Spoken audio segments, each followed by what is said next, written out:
राधे राधे, हरे कृष्णा। कैसे हो आप सभी लोग? आशा करती हूँ आप सभी परम मंगल में होगे, स्वस्थ होगे, अच्छे होगे। आप लोगों के मन में ना ये बड़ा प्रश्न आ रहा है कि दीदी रक्षाबंधन कब बनाई जाएगी। आप लोगों को पता है कि रक्षाबंधन पे इस बार भद्राकाश आया है।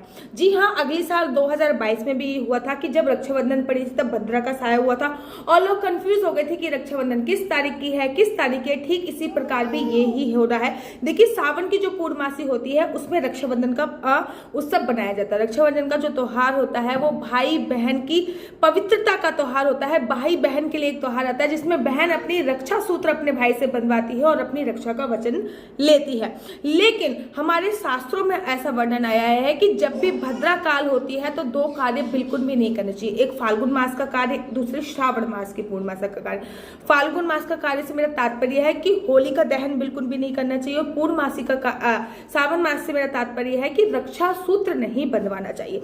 सबसे पहले मैं आपका डाउट क्लियर कर दूं कि रक्षाबंधन कब है। देखिए, पूर्णमासी तिथि जो है वो 30 अगस्त को प्रारंभ हो रही है और 9 बजे प्रारंभ हो रही है। 9 बज के कुछ मिनट पे प्रारंभ हो रही है और उसी टाइम पे भद्रा भी प्रारंभ हो रही है। और भद्रा का जो काल है वो पृथ्वी काल पर ही है। भद्रा है जो पृथ्वी काल पर है। अगर भद्रा पाताल में भी होती या फिर भद्रा स्वर्गलोक में भी होती तब भी भद्रा में राखी नहीं बांधनी चाहिए। मेरा कहने का तात्पर्य है कि भद्रा में राखी नहीं बांधनी चाहिए। लेकिन आप में से बड़े सारे लोग ये भी प्रश्न करेंगे कि दीदी आखिर भद्रा में राखी क्यों नहीं बांधनी चाहिए। बड़े सारे लोग ये भी प्रश्न करेंगे कि दीदी आखिर भद्रा में राखी क्यों नहीं बांधनी चाहिए। देखिए, भद्रा में लंकापति रावण की बहन ने भद्रा में लंकापति रावण को राखी बांधी थी और 1 साल के अंदर रावण का विनाश हो गया था।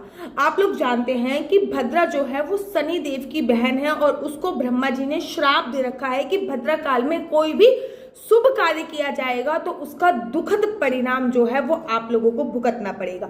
इसलिए भद्रा काल में होलिका दहन नहीं होती, क्योंकि अगर भद्रा काल में होलिका दहन होगी तो उसके बाद देश को उस होलिका दहन का दुखद परिणाम भुगतना पड़ता है। ठीक इसी प्रकार अगर आप भद्रा काल में अपने भाई को राखी बांधती हैं तो भाई और बहन के लिए अच्छा संकेत नहीं है। इनफैक्ट मृत्यु तक का भी संकेत इसमें आ जाता है कि कोई अनहोनी आपके घर में घट सकती है।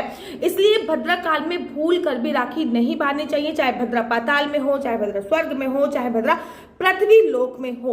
लेकिन 30 तारीख की पूर्णमासी है और जब से पूर्णमासी की तिथि प्रारंभ हो रही है वैसे ही भद्रा प्रारंभ हो रही है। तो ऐसे में राखी कब बांधे, ये बड़ा असमंजस की स्थिति बनी हुई है। तो मैं आपको बताती हूँ कि जब 30 तारीख की पूर्णमासी स्टार्ट हो रही है 30 अगस्त की, वैसे ही भद्रा प्रारंभ हो रही है और भद्रा जो है वो रात को 9:30 बजे के बाद विश्राम होगी। और भद्रा जब 9:30 बजे के बाद विश्राम होती है उसके बाद 24 घड़ी और भी मायने रखता है। जैसे सूर्य ग्रहण होता है तो 24 घड़ी बाद कोई शुभ कार्य करना चाहिए। सूर्य ग्रहण के 24 घड़ी बाद ही स्नान दान इत्यादि करना चाहिए। ठीक इसी प्रकार से जब भद्रा होती है तब उसके भी 24 मिनट बाद ही आपको कुछ शुभ कार्य करना चाहिए। तो इनफैक्ट रात को 10 बजे क्या राखी बांधे? जी नहीं, रात्रि को मैं राखी बांधने के बिल्कुल और बिल्कुल सख्त खिलाफ होती हूँ। इसलिए मैं बहुत विधि विधान से जो राखी का उत्सव है वो 31 तारीख को बनाऊंगी और आप लोगों को भी मैं यही बताना चाहूंगी कि 31 तारीख को राखी का उत्सव बहुत धूमधाम से पूरे भारतवर्ष में बनाया जा रहा है। पूरे भारतवर्ष का वृंदावन में 31 तारीख को ही राखी का जो उत्सव बनाया जा रहा है, क्योंकि ये अगर 31 तारीख में भी मैं शुभ मुहूर्त आपको बोलूं, शुभ मुहूर्त अगर मैं 31 तारीख को बोलूं तो 6 बजे से लेकर सुबह सुबह 7 बजे के बीच में बहुत शुभ मुहूर्त है, क्योंकि इसमें पूर्णमासी भी पड़ रही है। देखिए, जिस तिथि में पूर्णमासी पड़ जाती है उस तिथि में राखी बांधना बहुत ज्यादा शुभ होता है। वो शुभ संकेत होता है, भाई के लिए भी बहुत शुभ कार्य होता है, तो वो शुभ संकेत में माना जाता है। इसमें कोई संशय नहीं है कि जो राखी का उत्सव बनाया जाएगा वो 31 तारीख को ही बनाया जाएगा। सूर्य उदय के अनुसार उदय तिथि का जो हो रहा है। देखिए, पूर्णमासी का व्रत कब रखा जाता है? पूर्णमासी का व्रत तब रखा जाता है, पूर्णमासी तब मान्य होती है जब उस दिन रात्रि मिले, उस दिन पूर्णमासी मान्य होती है। लेकिन काशी के जो विद्वान हैं उन लोगों ने कहा है कि उदय तिथि के अनुसार जो उत्सव बनाया जाता है उस उत्सव को ही मायने रखा जाता है। इसलिए उदय तिथि के अनुसार पूर्णमासी जो पड़ रही है वो 31 की पड़ रही है। हाँ, व्रत वाली जो पूर्णमासी है वो 30 तारीख की है, लेकिन दान और स्नान वाली जो पूर्णमासी है वो 31 तारीख की सूर्य उदय के साथ पड़ रही है। और राखी बांधने का जो शुभ समय है वो 6 से 7 बजे के बीच में है।